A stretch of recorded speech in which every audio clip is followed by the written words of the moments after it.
sudah mempersiapkan hati kita untuk datang kepada Tuhan. Amin. Amin. Haleluya. Pada suatu hati kita berdoa bahwa kami terus Tuhan mengucap syukur sebab keadaan kami hari-hari ini hanya karena anugerah, hanya karena kebaikan-Mu saja Tuhan. Kami mau sungguh-sungguh ketika kami menyembah, kami mau sungguh-sungguh ketika kami memuji Engkau Tuhan, sebab Engkau mencurahkan kuasa, damai sejahtera, sukacita mengalir di tempat ini. Haleluya, haleluya, amin.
saya ini mengalami kekecewaan yang luar biasa.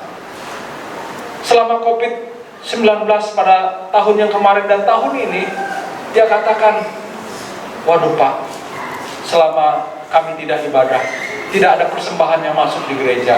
Sementara jujur, kita hamba Tuhan ini sama tetap makan nasi, Bapak Ibu Saudara. Kita hamba Tuhan ini sama tetap makan yang namanya lauk pauk, ya. Tidak ada hamba Tuhan, oh kamu hidup dari iman saja hari ini ya, seminggu hidup dari iman saja, bulan ini kamu hidup dari iman saja. Ya iman, kita tetap makan nasi, Bapak Ibu Saudara. Kita tetap makan yang namanya daging-daging, lauk pauk, ya. Memang kita hidup dari iman, tapi makanan jasmani kita tetap ya nasi. Beliau katakan bahwa selama masa COVID, ya, tidak ada persembahan yang masuk dan tidak ada keuangan. Tetapi dengan cara yang ajaib, beberapa bulan Tuhan pelihara mereka. Ya, orang-orang yang tidak pernah beribadah di gereja mereka memanggil mereka, minta pelayanan, minta didoakan. Dari mereka lah mereka dapat yang namanya berkat-berkat Tuhan.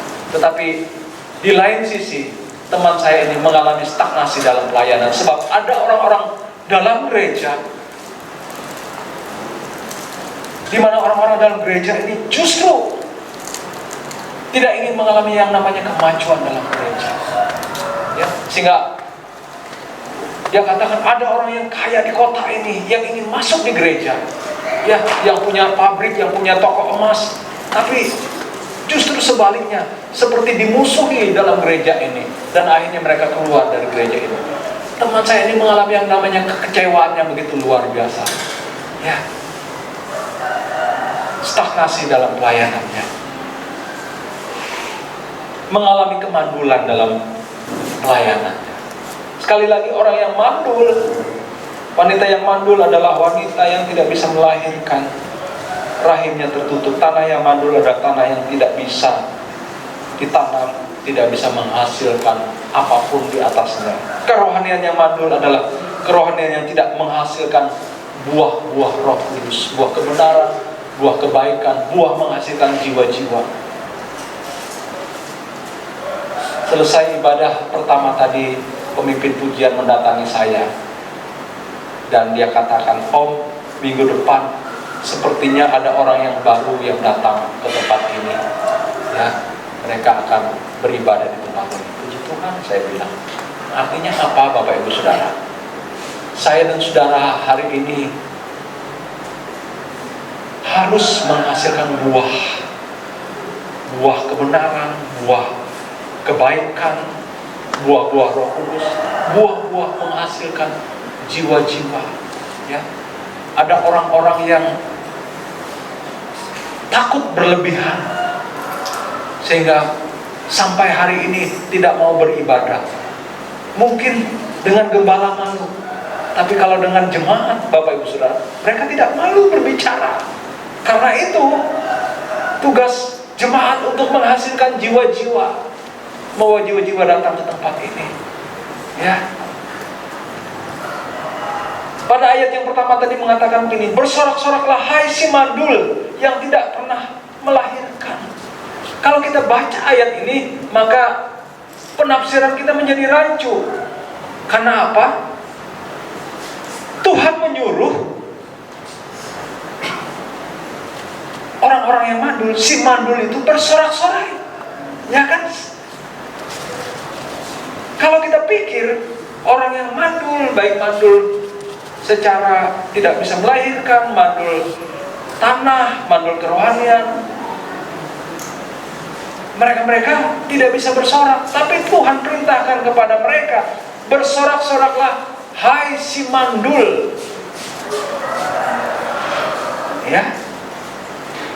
Bergembiralah dengan sorak-sorai dan memekiklah hai engkau yang tidak pernah menderita sakit bersalin. Kenapa orang-orang yang mandul diminta untuk bersorak-sorak? Sebab Tuhan akan melakukan sesuatu yang dahsyat, yang luar biasa atas hidup mereka. Kalau kerohanian kita hari ini mengalami yang namanya kemandulan, hari ini, saat ini, Di ibadah ini saatnya kita bersorak-sorai Bapak Ibu Saudara, sebab Tuhan akan memulihkan saya dan saudara. Kalau mungkin kerohanian kita, kalau mungkin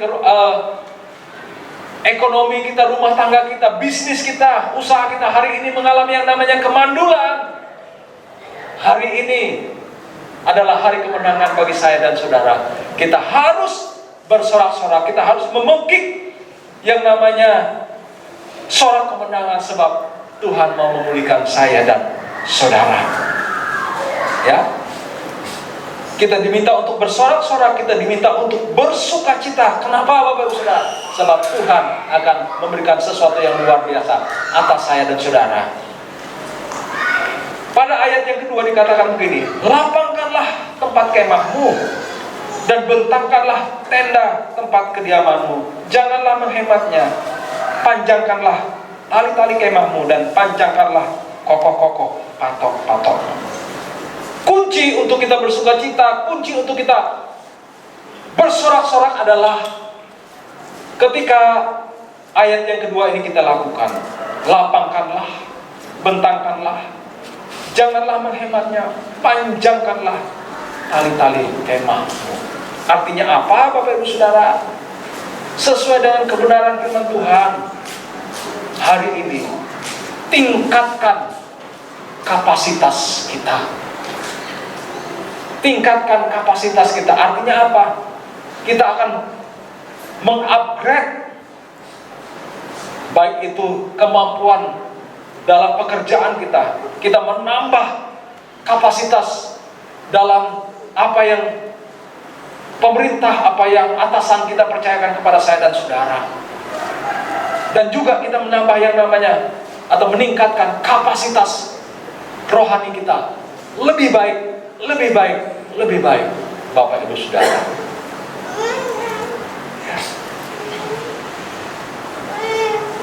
Saya percaya kalau kapasitas kita meningkat, kita akan menjadi orang yang berkualitas. Ketika kita menjadi orang yang berkualitas, Bapak Ibu Saudara, ya, ketika gereja kita menjadi gereja yang berkualitas, saya sangat terhibur dengan perkataan yang disampaikan oleh Pak Julius kepada saya. Pak Julius, sebenarnya kita ini beberapa bulan yang lalu merancangkan untuk membeli sebuah tanah ukuran 20-50, tapi harganya cukup mahal. Kita tidak punya kemampuan saat ini untuk membeli tanah itu, supaya gereja ini tidak di dalam gang. Tapi Pak Julius mengatakan begini, Pak, gereja kita ini sudah ada di tengah-tengah kota, ya, sudah ada di tengah-tengah kota. Meskipun di dalam gang, sudah ada di tengah-tengah kota. Saya percaya Bapak Ibu Saudara, kalau gereja ini berkualitas, maka apa yang terjadi? Meskipun di dalam gang, orang berkata, nggak apa-apa di dalam gang, saya suka datang ke gereja itu. Puji-pujiannya bagus, penyembahannya dahsyat luar biasa, firman Tuhan yang memberkati. Saya akan suka dengan itu. Saya akan ajak keluarga saya akan ajak istri saya, suami saya, anak-anak saya, keluarga saya ada di tempat ini. Kalau di tempat ini berkualitas, kalau kita menambah kapasitas kita menjadi orang yang berkualitas, ya, maka mungkin kita tidak banyak berkata, kita tidak banyak jual muka kepada orang, kepada pimpinan kita, tapi pimpinan kita akan melihat siapa kita. Kita bangga di tempat ini. Wakil Gembala Bapak Joni, beberapa tahun yang lalu dia bilang, orang yang lebih junior dari saya jadi atasan saya. Ya, kerjakan saja apa yang diperintahkan. Tapi beberapa waktu kemudian berbalik, naik dalam posisi yang cukup penting, ya, menjadi Menteri Dalam Negeri di Kota Kuala Kapuas. Ya, jabatan yang cukup penting Bapak Ibu Saudara, Kabid Cipta Karya. Lalu beberapa waktu yang lalu, karena ada persoalan yang sangat parah di perusahaan daerah air minum Kapuas, beberapa senior pernah menduduki jabatan itu untuk memperbaiki administrasi dan lain sebagainya. di perusahaan air minum Kapuas. Sampai pada satu titik pemerintah lewat Sekda, lewat Bapak Bupati meminta kembali Pak Joni menjadi pejabat sementara atau direktur sementara perusahaan daerah air minum. Sebenarnya beliau tidak menginginkan posisi itu, sebab kondisi PDAM ini, Kapuas ini, sebelum-sebelumnya direkturnya, 2 direktur sudah mendapat pelatihan di rumah tahanan. Dan terjadi kekacauan di PDAM Kapuas. Makanya saya dengan istri, kalau airnya keruh ini berarti masalah, kalau airnya nggak jalan nih berarti masalah, saya bilang begitu.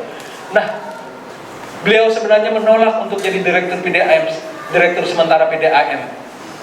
Karena apa? Masalah yang begitu luar biasa. Tapi Sekda, saya ingat apa yang dikatakan oleh Pak Joni, kamu mempunyai integritas, kamu mempunyai kemampuan untuk bisa menangani masalah ini.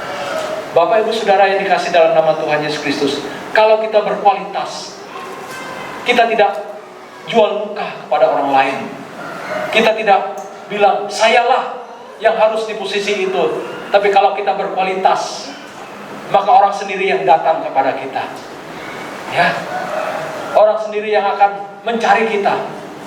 Karena itu, hari ini upgrade, tambah kemampuan kita, tingkatkan kapasitas kita, dan akhirnya apa? Kita menjadi orang yang berkualitas. Emas dimanapun berada, di lumpur sekalipun, di tanah yang di tempat yang jelek sekalipun, kalau dia emas, maka akan diambil orang, karena itu adalah barang yang bernilai sangat luar biasa sekali. Tingkatkan kapasitas demi hasil yang berkualitas. Pagi hari ini, paling tidak ada 3 hal yang saya sampaikan untuk kita meningkatkan kapasitas kita. Tapi yang saya tekankan saat pagi hari ini adalah bagaimana saya dan saudara ini meningkatkan yang namanya kapasitas rohani kita. Kalau ada yang rohani ini benar, kalau kita benahi yang rohani ini terlebih dulu, maka yang jasmani ini pasti akan mengikuti. Yang pertama adalah tingkatkan kapasitas iman kita.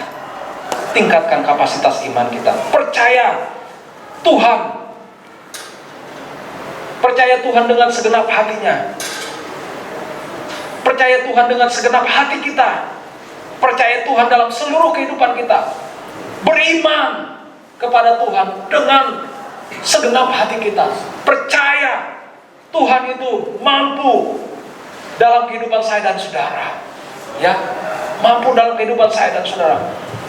Tingkatkan yang namanya kapasitas iman kita kepada Tuhan. Hari demi hari tingkatkan selalu kapasitas kita kepada Tuhan. Mungkin yang namanya kekhawatiran, yang namanya ketakutan, persoalan itu terus ada dalam kehidupan kita, tidak pernah berhenti. Dan kadangkala menciutkan atau memudarkan iman kita kepada Tuhan. Tetapi kalau kita selalu berusaha tingkatkan iman kita kepada Tuhan, maka Tuhan yang besar, Tuhan yang maha kuasa itu akan dan dengan segala kesanggupannya akan mengintervensi kehidupan saya dan saudara, akan menolong kita hari lepas hari. Seperti yang saya katakan tadi pagi, saya tidak jujur untuk sebuah kebutuhan saya karena anak saya mulai remaja, anak saya mulai mengerti. Ya, kalau Bapak Ibu Saudara melihat anak saya mungkin tinggi besar, putih, ya, tetapi yang jadi masalah adalah giginya terlalu menonjol, gitu. Saya juga agak mikir-mikir, waduh, anak saya ini kalau besar giginya seperti ini, nanti mungkin dia minder dan lain sebagainya. Tetapi ketika kami tanya-tanya, boleh nggak pasang kawat gigi yang baik untuk anak saya? Orang kesehatan mengatakan nanti saat umur atau usia 15 tahun kami rekomendasikan untuk pasang kawat gigi. Pasang kawat gigi yang baik, ya tidak 2-3 juta Bapak Ibu Saudara. Itu mungkin sekitar 15 juta. Yang baik, ya. Sebab saya ingin memberikan yang terbaik kepada anak saya. Nah, ketika saya memikirkan ini beberapa waktu yang lalu, 3 tahun lagi, sekitar 3 tahun lagi, kami akan pasang kawat gigi untuk anak saya. Angka sekitar 15 juta itu bagi saya itu besar.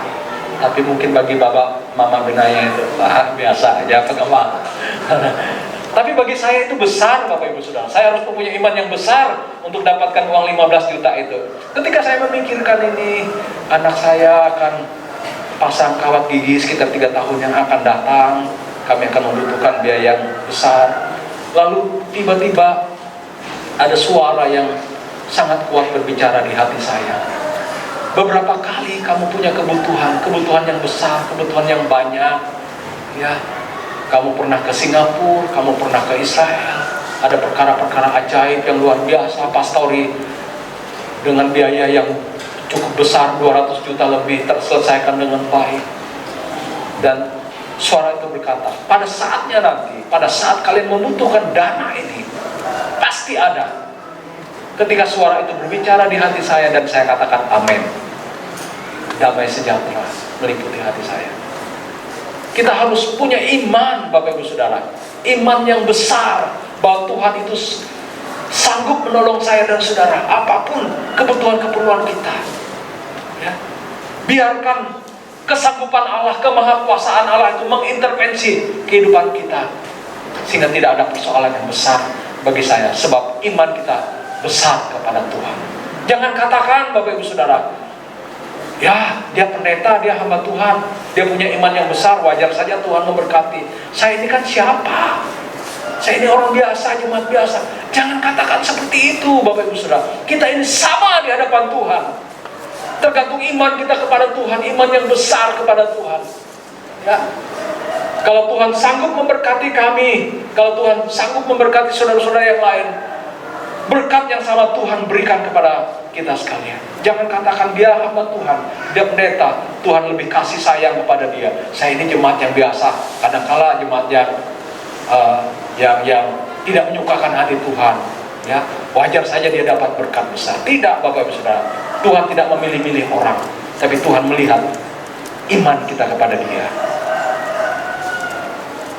Dan saya percaya ketika Tuhan berjanji hari ini, maka pada waktunya Tuhan akan memberkati kami. Saya harap iman yang sama dimiliki oleh kita sekalian. Kita harus mempercayai Tuhan yang besar dengan iman kita. Kita harus tingkatkan kapasitas iman kita dari waktu ke waktu, dari hari ke hari. Yang kedua, tingkatkan kapasitas rohani kita. Tingkatkan kapasitas rohani kita. Seperti yang saya katakan tadi, manusia itu seringkali dikategorikan mempunyai sebutan manusia rohani, manusia jiwani, manusia jasmani, ya. Manusia jiwani, manusia jasmani, manusia rohani. Ada begitu banyak orang yang hidup sebagai manusia jiwani, ada begitu banyak orang yang hidup sebagai manusia jasmani, ada begitu banyak orang juga yang hidup sebagai manusia rohani. Tuhan menghendaki saya dan saudara ini bukan hidup sebagai manusia jiwani, bukan hanya hidup sebagai manusia jasmani, tapi Tuhan menginginkan saya dan saudara hidup sebagai manusia-manusia rohani. Manusia-manusia rohani. Dan ketika kita hidup sebagai manusia rohani, hari ini kita berusaha untuk selalu meningkatkan kapasitas manusia rohani kita, ya. Berusaha selalu meningkatkan kapasitas manusia rohani kita. Berusaha untuk selalu dari waktu ke waktu semakin baik di hadapan Tuhan. Jangan jadi jemaat yang tahun pertama bertobat, dibaptis, jadi jemaat. Tahun kedua bertobat, jadi jemaat. Tahun seterusnya hanya jadi jemaat biasa. Tapi saudara berkata, Tuhan, talenta apa yang Tuhan berikan kepada saya? Karunia apa yang Tuhan berikan kepada saya? Saya ingin melayani Tuhan. Saya tidak mau jadi jemaat yang biasa-biasa saja. Saya tidak mau jadi jemaat yang mandul. Saya tidak mau jadi jemaat yang stagnasi. Saya tidak mau jadi jemaat yang tidak berbuat apa-apa. Ya, saya bangga dan salut dengan beberapa orang yang mungkin tidak bisa apa-apa. Pada beberapa hari yang lalu ada seorang teman yang mengatakan kepada saya, Pak Denli, kira-kira apa yang saya bisa perbuat? Kira-kira apa yang saya bisa perbuat? Memang dia orang kaya, hati ingin berkata, udah kirim aja duit kepada saya, Bapak Ibu Saudara. Tapi saya katakan gini, doa Bapak, perhatian Bapak itu adalah berkat yang luar biasa kepada saya. Ya, Bapak Ibu Saudara, jadi jemaat yang selalu bertumbuh, yang ingin selalu melayani, yang ingin memakai talenta dan karunia yang ada pada kita masing-masing. Tingkatkan kapasitas rohani kita. Ketika kita melayani Bapak Ibu Saudara yang dikasih dalam Tuhan, ya, jangan hanya hari pelayanan tampil melayani, tapi ketika kita melayani, tingkatkan kapasitas rohani kita. Bangun hubungan dengan Tuhan, meskipun mungkin pelayanan kita biasa, hanya singer, hanya pemain musik, tapi bangun kapasitas rohani kita. Ya, kalau saudara sadar akan melayani Tuhan, jaga kekudusan kita, bangun hubungan pagi-pagi dengan Tuhan. Dan saudara berkata, Tuhan, hari ini aku akan melayani Engkau. Berikan suara yang baik kepadaku, berikan tangan yang baik kepadaku untuk boleh melayani Engkau. Kita belajar bangun hubungan dengan Tuhan. Dan semuanya itu adalah bagian dari kita meningkatkan kapasitas rohani kita. Ada begitu banyak orang-orang yang dalam pelayanannya, khususnya musik dan pujian, hanya sebagai entertainment saja, hanya sebagai hiburan saja, hanya sebagai kepuasan saja. Ya, ketika main bagus, nyanyi bagus, dia puas. Dan semua tidak diberikan kepada Tuhan. Kita ada di mimbar ini, Bapak Ibu Saudara, kita memberikan semua untuk Tuhan. Semua untuk Tuhan. Ya, apa gunanya mimbar ini kalau kita tidak berikan untuk Tuhan? Mimbar ini bukan ajang hiburan kita, ajang kita menyalurkan hobi kita, Bapak Ibu Saudara. Ajang kita senang-senang dengan musik yang bagus, dengan melodi yang bagus, tidak, Bapak Ibu Saudara. Tapi mimbar ini adalah pelayanan kita kepada Tuhan. Kalau semua hati memiliki hati seperti itu, maka setiap apa yang kita berikan keluar dari mimbar ini, maka persembahan-persembahan kita, pujian penyembahan kita, kebenaran firman Tuhan sebagai dupa yang berbau harum yang menyenangkan hati Tuhan. Ya, ketika Elia mempersembahkan persembahannya di hadapan Tuhan, dia perintahkan orang menyiram berkali-kali apa yang dia persembahkan, supaya apa? Orang lain melihat tidak mungkin persembahan ini disambar oleh Allah karena basah kuyup. Tapi ketika Elia menaikkan doanya kepada Tuhan, meminta Tuhan menyambar persembahannya, maka seketika itu juga persembahan yang dipersembahkan Elia disambar oleh Tuhan. Saya rindu Bapak Ibu Saudara, apa yang kita persembahkan setiap hari-hari ibadah kita, setiap pelayanan kita, sebagai dupa yang berbau harum yang menyenangkan hati kita, yang menyenangkan hati Tuhan. Segala persembahan yang kita berikan diterima oleh Tuhan. Tingkatkan kapasitas rohani kita. Jangan lupa kita jaga hidup, ya. Kita melayani di gereja, tapi hidup kita di luar tidak memuliakan Tuhan, itu keliru.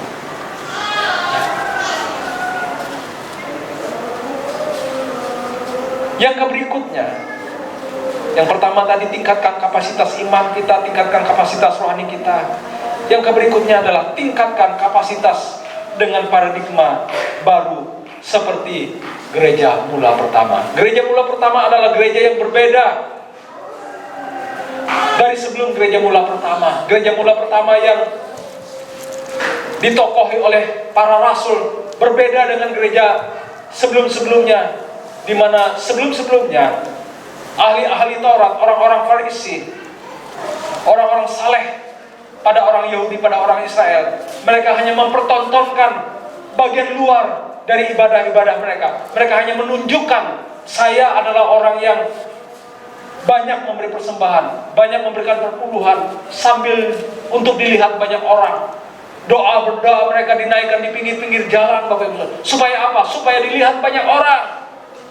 Gereja mula pertama yang ditokohi oleh para rasul-rasul berbeda dengan gereja-gereja yang sebelumnya ditokohi oleh ahli-ahli Taurat, orang-orang Farisi. Gereja mula pertama adalah gereja yang sungguh-sungguh berdoa.